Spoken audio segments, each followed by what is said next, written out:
It's super important to keep active as we age. I think some of us have heard the expression, if you don't use it, you lose it. Right. And that's kind of how it goes with our strength and with our muscles. So if we don't continually move our body, it eventually loses function. Let's take, for example, if you sprain your ankle, or if you have weak ankles.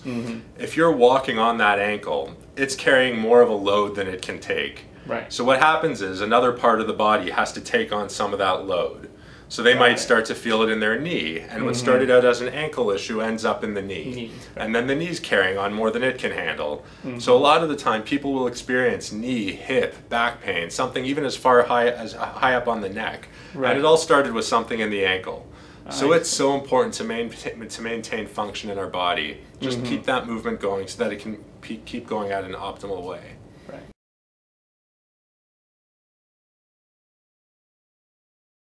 The biggest difference between training a 20-year-old and a 75-year-old is really just kind of goals and ability.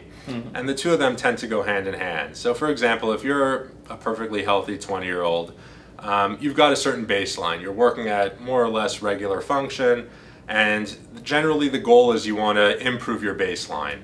So you might be able to lift 150 pounds. And someone who's 20-year-old, assuming they're perfectly healthy, they might want to get to a point where they can lift 200 pounds. So they want to improve on their baseline. Right. When you're working with a 70-year-old, it's the opposite. They might not be operating at full capacity at that point. They want to get back to their original baseline.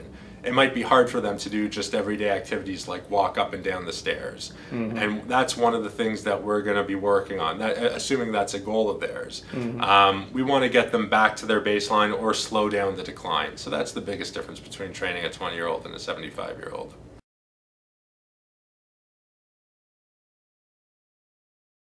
Well, I hope a lot.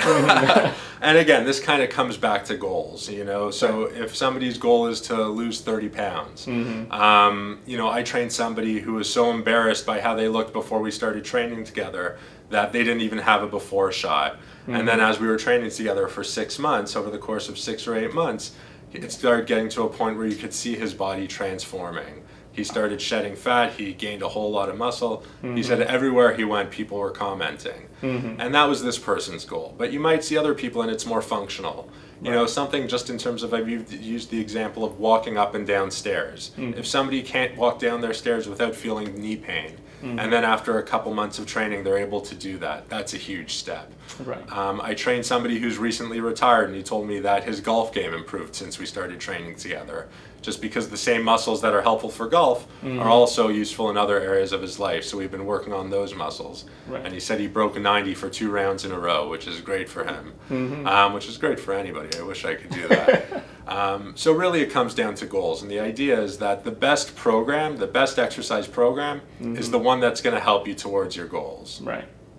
Okay, Moshe, thank you for being here and sharing with us all your different exercise routines. Thanks for having me. Yeah, thank you. So please tell us how our viewers can find you. So they can reach me on the website gentlemotion.ca.